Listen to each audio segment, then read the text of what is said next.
kabar? Saatnya Anda menyimak berita Makassar bersama saya, Auriga Agustina. Sejumlah berita menarik akan kami sajikan untuk Anda. Berikut 3 berita utama hari ini. Cemburu buta, prajurit TNI tikam seorang pria hingga tewas di Makassar. 7 ton solar subsidi ditimbun di sebuah rumah di Kabupaten Maros.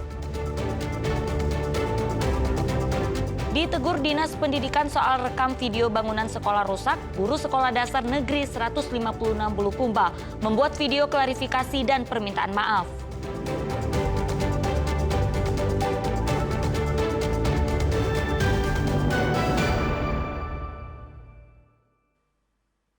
Kita ke informasi pertama, aparat TNI bongkar praktik penimbunan BBM solar bersubsidi di Kabupaten Maros. Petugas menemukan 7 ton solar tersimpan dalam sebuah rumah. 8 KL, sisa 1 KL tidak terisi. Jadikan full.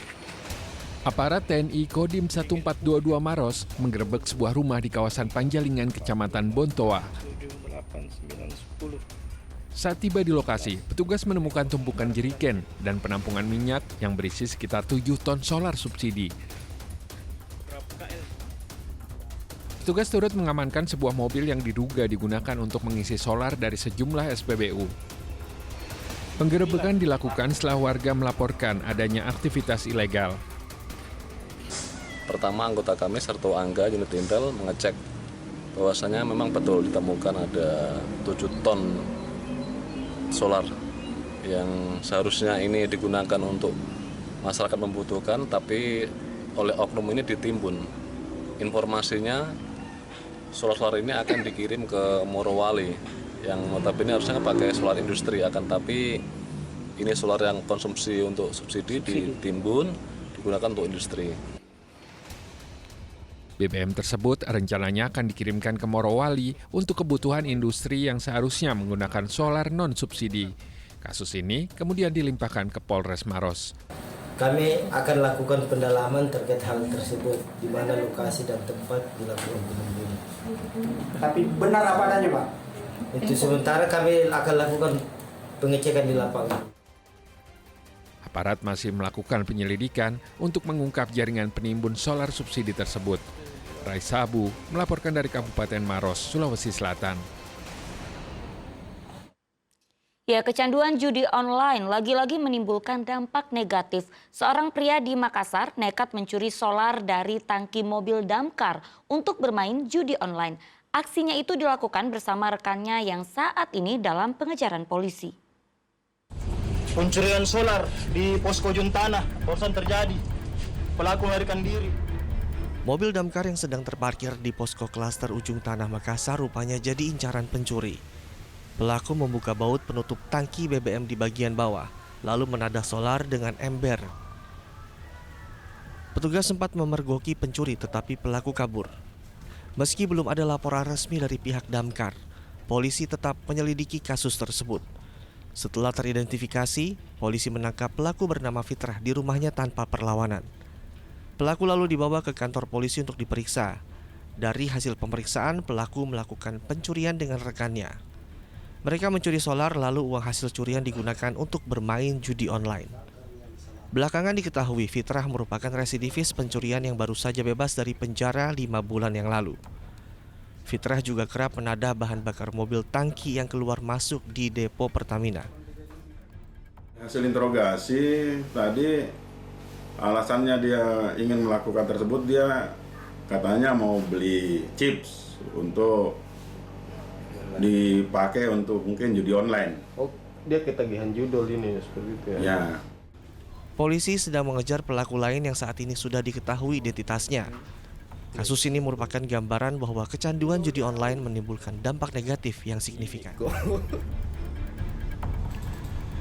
Muhammad Sardi melaporkan dari Makassar.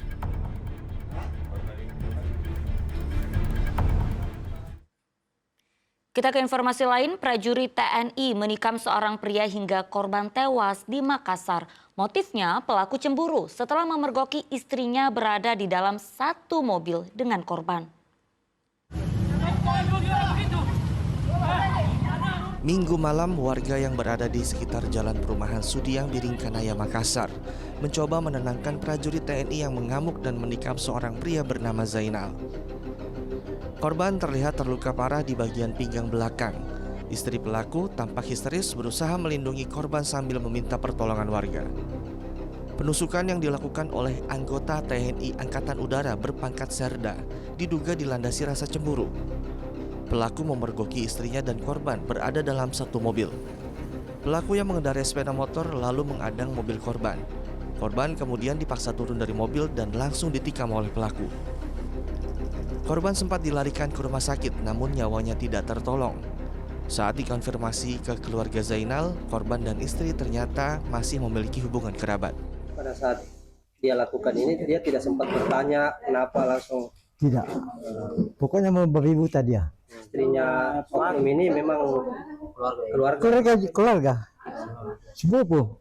Makanya heran Pak ya. Makanya saya heran, masa kok begitu saja di. Artinya bagus kenal juga itu. Kenal baik-baik. Keluarga korban tidak terima dan meminta keadilan agar pelaku diproses hukum sesuai dengan perbuatannya. Apalagi setelah menikam, pelaku membawa kabur mobil korban. Minta keadilan Pak ya. Iya. Betul-betul saya cari keadilan. Apalagi setelah membunuh, dia bawa lari mobilnya anak saya.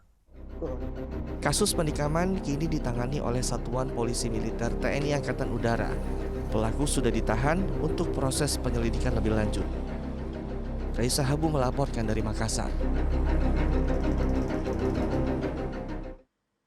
Seorang polisi nekat terjun ke Sungai Pangkajene untuk menyelamatkan nyawa seorang gadis remaja yang hampir tenggelam.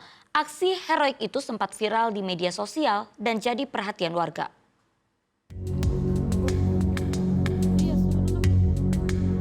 Jika tidak ada Bribda Kausar, mungkin nyawa perempuan yang masih SMA ini tak selamat. Dengan berani, anggota Ops Polres Pangkep terjun ke Sungai Pangkajene seorang diri dan menyelamatkan korban. Peristiwa ini terjadi pada Minggu sore. Ketika Bribda Kausar sedang berjalan dengan sang istri, ia melihat seorang perempuan hampir tenggelam di sungai. Karena situasi sepi dan mendesak, Bribda Kausar memutuskan untuk melompat ke sungai. Meski arus sungai saat itu cukup deras, Bribda Kausar berhasil menyelamatkannya tanpa alat bantu. Korban kemudian dievakuasi ke daratan dan dibawa ke rumah sakit dalam kondisi pingsan. Saya memiliki insting, jika saya terlambat menolong perempuan tersebut, pasti 5 menit kemudian atau 10 detik kemudian pasti perempuan sudah tenggelam.